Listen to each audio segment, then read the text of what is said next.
The Rock 108 Morning Show. I want to say thank you to my guest, Kenny Wayne Shepherd, because when my parents got divorced, my dad lived elsewhere. But when I was 15, he sent Ledbetter Heights, my dad did, to me when I was really into grunge.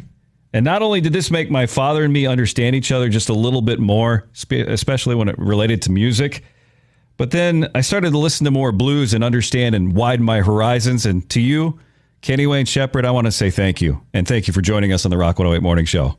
Hey, thanks for having me, and I appreciate that, man. I mean, that's kind of the whole point of music, really, is to, bring people together. And I'm glad to know that my music maybe played a small part in that. You were releasing that music. You were what?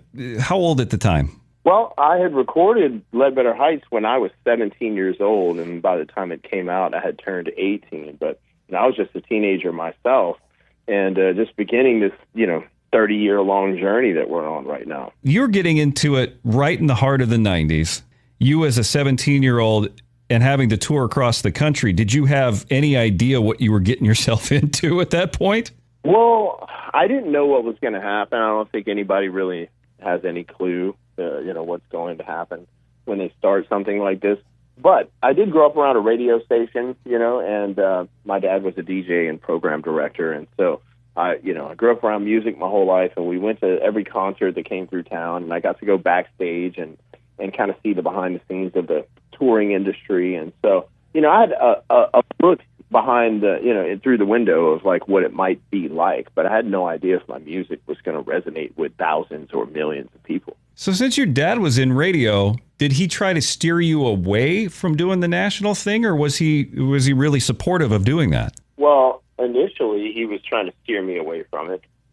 I think at first, as a kid, I thought I wanted to be a disc jockey too, and he was like, no, you don't want to be on the radio. There's no money in radio. Oh, and, nothing's changed. Funny, but I didn't play guitar for money either. It just kind of worked out that I was able to make enough money to support my family with it. But I just did music because I love to do it. And yes, I think in the beginning, he was very hesitant and was trying to steer me away from that because there's no guarantees. And actually, if anything, the odds are against you, having success, because there's millions of people that would love to do this.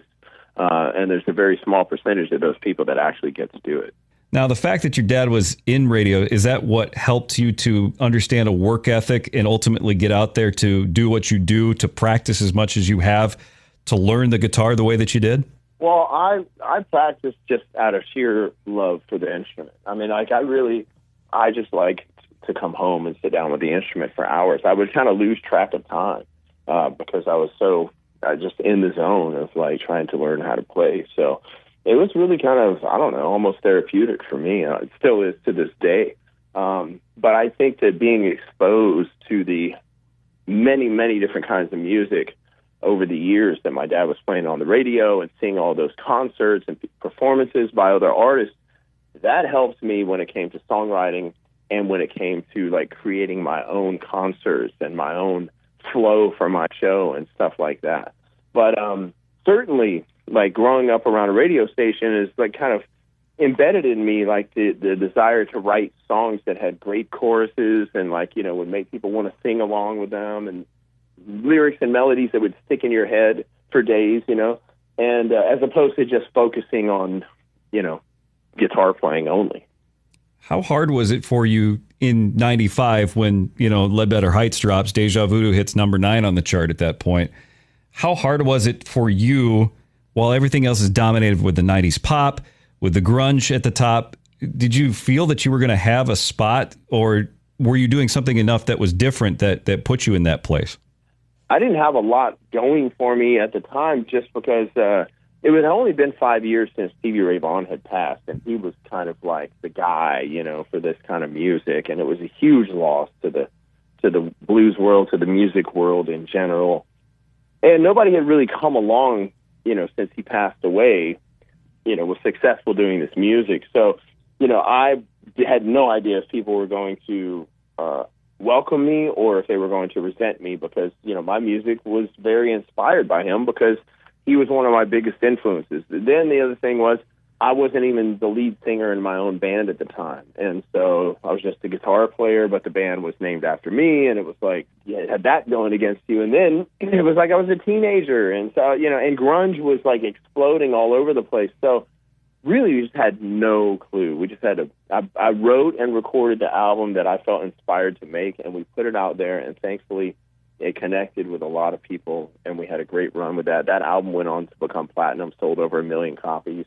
And then we put out the second album, Trouble Is, and that one outdid the success of the first album. And, between the first 3 records, that helped me build a foundation with our fan base. And the great news is people who become fans of this kind of music, they're like fans for life. And so we've built this incredible fan base. It's been with us for 3 decades, and it's still growing every day. Every night we play a concert, I ask people how many people are seeing us for the first time, and a lot of times it's like half the house is seeing us live for the first time, so we're still reaching new people. It's just really, you couldn't ask for better. Kenny, you mentioned building the foundation. You'd also talked about how your dad was in radio.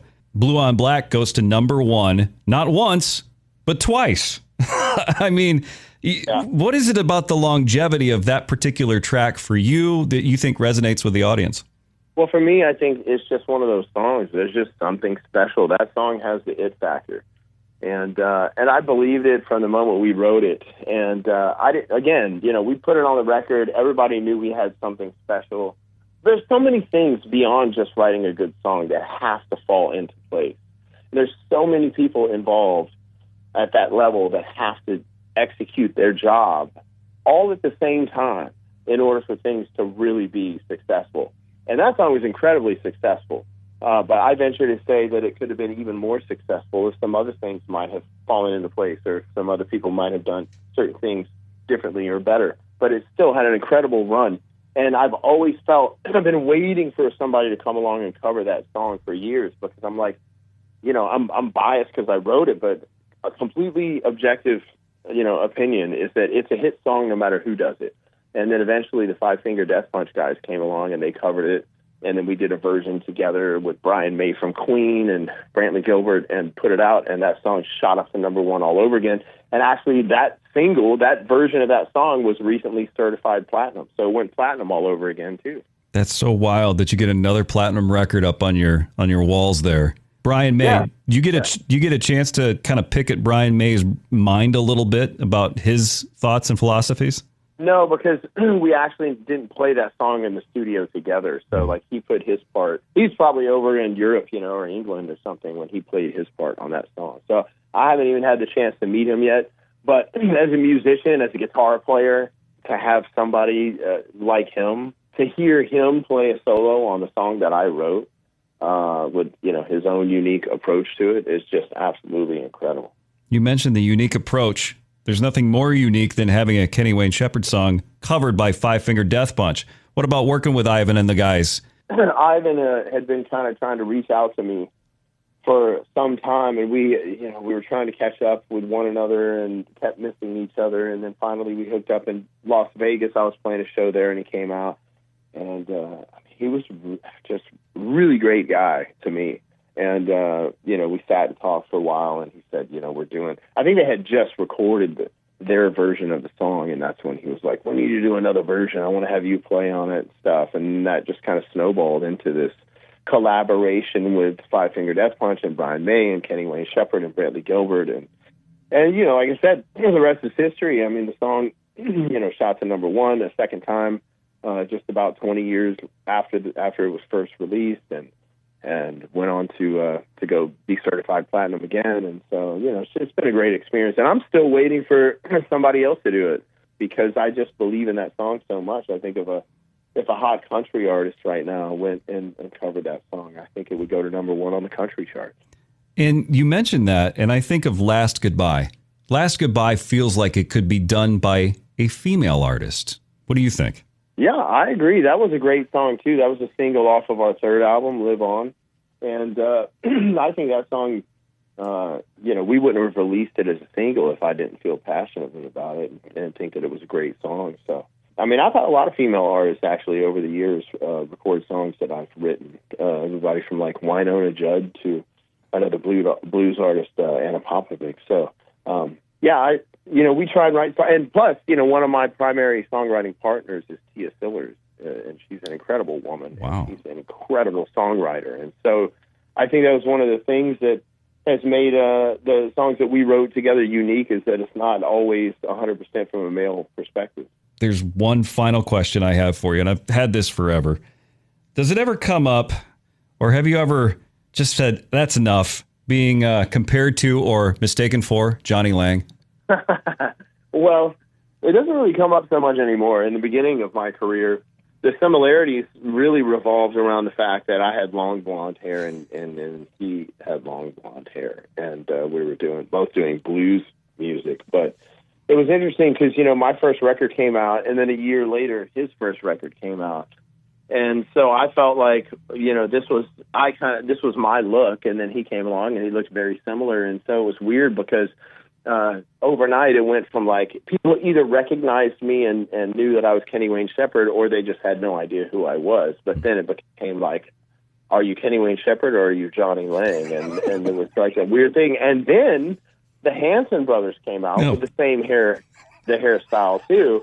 And then they became so big that everybody started accusing me of having a Hanson hairstyle, and I'm like, no, I was before these guys. Like, I don't know what you guys are talking about, So the whole thing, actually, eventually I just ended up cutting my hair off, because it was like tired of the Hanson references. That's the reason you cut your hair, is because of Hanson? Well, no, but that was part of it. It was like I cut my hair because my hair was so long at the time that it was like high maintenance, like.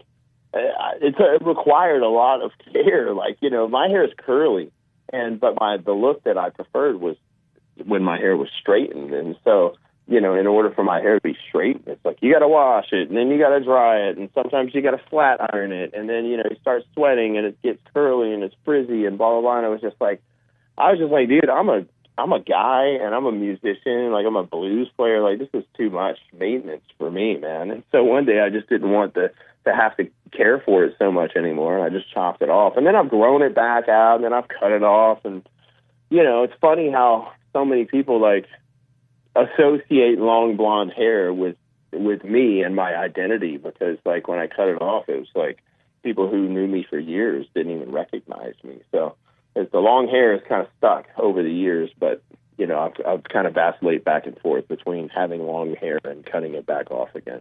P1 Nation, if you would have told me that I was going to be discussing Kenny Wayne Shepherd's hair care and his hairstyles at the end of this interview, I would have told you, that's a little bit much for me. But here we are. Kenny Wayne Shepherd. Right. Kenny Wayne, tell P1 Nation one more time to bring him on out to the show. Yeah, here's the thing, man. It's like what we do is we make records so we can play concerts, because what we do best is entertain the people and play live shows. And so, we're hoping to have a lot of repeat customers come out and see us, but we're also hoping to see a lot of new faces and convert some new fans while we're there. And so we just guarantee a good time. And if you love, blues, if you love rock and roll and just straight up good American music, then you'll have a great time. And you're going to hear the hits, you're going to hear some older stuff, and you're going to hear some newer stuff and everything in between. Kenny Wayne Shepherd, thank you again for the time, and thank you for all the music that you put out there. All right, I appreciate it. Thanks for having me, and I hope to see you at the show. The Rock 108 Morning Show.